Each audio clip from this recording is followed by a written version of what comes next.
Não é de hoje que o Brasil é o berço de grandes talentos do futebol, e não é novidade para ninguém que a maioria dos atacantes que vestiram a amarelinha entraram para a história do esporte conquistando títulos coletivos, prêmios individuais e quebrando diversos recordes. É fato que a seleção brasileira nunca precisou se preocupar muito em achar um atacante goleador, já que sempre sobrou nome para essa função. Algumas décadas atrás, um certo camisa 11 fez história, não apenas na seleção, mas também nos clubes que passou. Romário era conhecido como o rei da grande área, e a sua carreira também foi marcada por falas polêmicas e feitos que são sempre lembrados quando citamos o seu nome. Na verdade, o Pelé calado é um poeta, né? Tinha que colocar um sapato na boca, era melhor pra ele. Mas como todo grande goleador, ele marcava gol de tudo que é jeito, e era o terror dos goleiros e dos defensores. Condição boa para Romário, vai pra cima da marcação, grande drible, que golaço!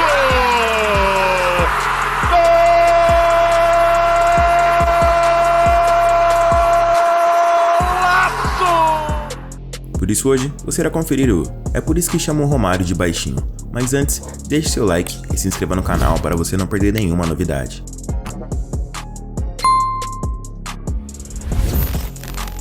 A história do famoso gênio da grande área não é diferente de outros jogadores inesquecíveis desse esporte.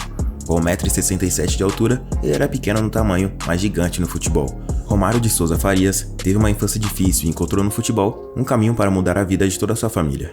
Ele nasceu no dia 29 de janeiro de 1966, no Rio de Janeiro. Morou na favela do Jacarezinho e na Vila Penha.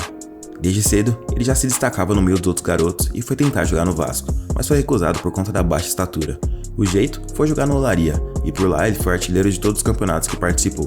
O Vasco voltou atrás e foi o primeiro time profissional da carreira do baixinho. Desde cedo, ele contava com uma excelente capacidade de finalização e uma inteligência incomum. No time Cruz Maltino, ele marcou 124 gols em 192 jogos, durante 3 anos. Um dos gols mais bonitos foi contra o Flamengo, no Campeonato Carioca. Leandro chega na frente, deu mal, vai lá Romário, driblou, foi derrubado, driblou o goleiro, entrou com a bola e tudo. Depois do Vasco, Romário foi para a Holanda, no ano de 1988, mais precisamente no PSV.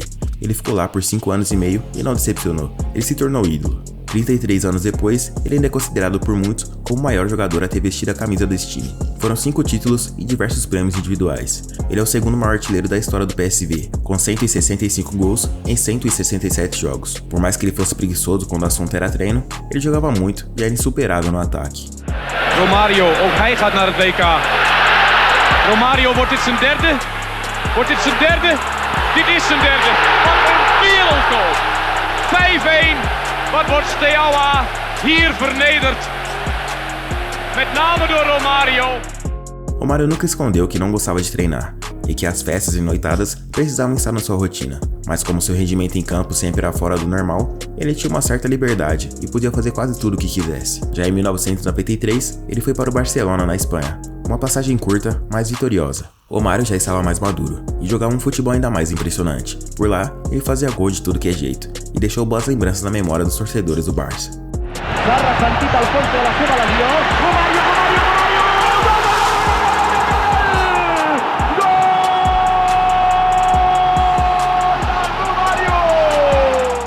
Ele fazia lances difíceis parecerem fáceis. Rolou até uma história contada tanto por ele quanto pelo técnico do Barça na época, o Johan Cruyff. Há quem diga que é lenda, mas os dois contaram a mesma versão. Uma vez, Romário veio me perguntar se podia faltar a 2 treinos para voltar ao Brasil. Devia ser carnaval no Rio. Eu respondi: se você fizer 2 gols amanhã, te dou 2 dias a mais de descanso. No dia seguinte, ele marcou seu segundo gol com apenas 20 minutos de jogo e fez um gesto para mim pedindo para sair. Ao todo, foram 53 gols em 84 jogos pelo time espanhol, mas o baixinho fez história mesmo foi na seleção brasileira, principalmente no ano de 1994, ano de Copa e ano do seu auge. Ao lado de Bebeto no ataque, Romário jogou muito. Na verdade, ele jogou fácil e fez os adversários sofrerem. Ao todo, foram 5 gols na competição, e um deles foi contra a Holanda nas quartas de final, em um dos jogos mais emocionantes da história da seleção brasileira. Posição legal, Romário no meio, vai Romário! Vai Romário! Vai Romário! Gol! Na semifinal contra a Suécia, ele marcou um de cabeça que garantiu a vitória brasileira. E a final contra a Itália é história. Vai partir, vai que é sua, Tafarel! Partiu, bateu, acabou! Acabou! É tetra! É tetra! O baixinho Romário, de 28 anos de idade, foi considerado o herói do Tetra, foi eleito o melhor jogador daquela Copa e, mais tarde, eleito o melhor jogador do mundo no ano de 1994. Depois da competição, ele se apresentou ao Barcelona com 2 semanas de atraso, e os companheiros não gostaram nada disso. O baixinho contou o que rolou quando chegou. Eu cheguei um pouquinho atrasado, aí os caras começaram a falar pra caceta lá, um monte de besteira. Aí eu fui colocando cada um no seu lugar, tipo, você foi eliminado na primeira, você nem foi, tu perdeu pra mim na semi, então, porra, meu irmão, você adianta que eu fiquei mesmo e ficaria de novo, vocês aqui, vocês não têm um título de mundial, de Copa do Mundo, vocês não sabem o que significa, o que significou pra mim e pro meu povo ter ficado lá um ano, então vocês... Ele atuou na seleção de 1987 a 2005, marcou 55 gols em 70 partidas, e hoje ele é o 4º maior artilheiro da história da seleção brasileira.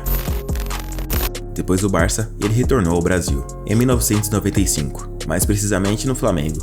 O melhor jogador do mundo, no auge da carreira, voltou para sua cidade natal. E claro, não decepcionou, mas ele não era diferenciado somente dentro de campo. A personalidade do baixinho era algo que chamava atenção. Romário tinha a língua afiada, e era um jogador polêmico e sem papas na língua. Na sua segunda passagem pelo Vasco, rolou uma treta com Edmundo, que era seu companheiro de time. Romário tomou uma abraçadeira de capitão e até a cobrança de pênalti. Tava dentro da minha casa, chegou uma outra pessoa e dormiu na minha cama. No intervalo você chegou a se referir ao Romário como príncipe. Se ele é o príncipe, quem é o rei, Edmundo? O Eurico. Depois das falas de Edmundo, o Romário mandou essa. É isso aí, agora a corte tá toda feliz, o rei, o príncipe e o bobo. Mas em entrevista, sobrou até mesmo para o Casagrande. Casagrande não podia deixar de falar.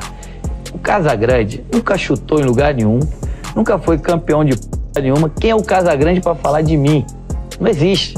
Eu tenho que aturar o Casagrande e falar de mim. Já quando o assunto é provocação da torcida, Romário também não deixava barato. Na época em que jogava no Fluminense, os torcedores foram ao treino e protestaram contra a fase que o time estava vivendo e arremessaram galinhas no campo como provocação aos jogadores. Quando o treino terminou, Romário foi até a arquibancada para ter uma conversa com os torcedores, mas a coisa não deu muito certo. Vem aqui, compadre! Vai! Fica lá!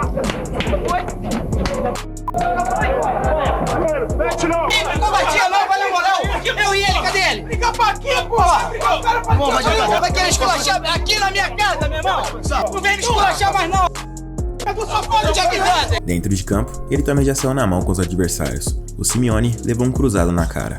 Ele brigou com um cafezinho no Madureira, deu voadora no jogador do Vélez na Libertadores, além de outras diversas confusões que já aconteceram. A personalidade do baixinho sempre foi algo marcante, mas foi com a bola nos pés que ele realizou seus melhores feitos. Ao todo, Romário atuou em 8 times profissionais e sempre foi a maior estrela do elenco. Hoje, ele é o 3º maior artilheiro da história do futebol, atrás apenas do Rei Pelé e do português Cristiano Ronaldo. Ao todo, ele marcou 748 gols oficiais na carreira, em 960 jogos. Mas se for para contar todos os gols que marcou, segundo Romário, foram 1.002 gols na carreira, em sua maioria pelo Vasco. Vestindo a camisa do Gigante da Colina, marcou 326 gols em 410 jogos, uma média de 0,8 gols por partida. Hoje, com 55 anos de idade, o baixinho Romário é senador em exercício, e foi o mais votado na história do estado do Rio de Janeiro. Ele encontrou no futebol um caminho para mudar sua realidade e da sua família. Se tornou não só um dos maiores atacantes da história do futebol, mas também o herói de uma nação e uma grande inspiração para diversos jovens que, assim como ele, sonham em mudar de vida com a bola nos pés. Pode-se dizer que o baixinho ficou gigante. Saiu da favela do Rio de Janeiro e com agilidade, habilidade e muitos gols, conquistou a Copa e o mundo. Driblei a pobreza jogando futebol. E apesar de muitos torcerem o nariz, eu me orgulho muito disso. O futebol é ainda um esporte marginalizado. Muitos nem consideram jogador de futebol como um atleta, mas eu estou aqui para vencer barreiras e quebrar paradigmas.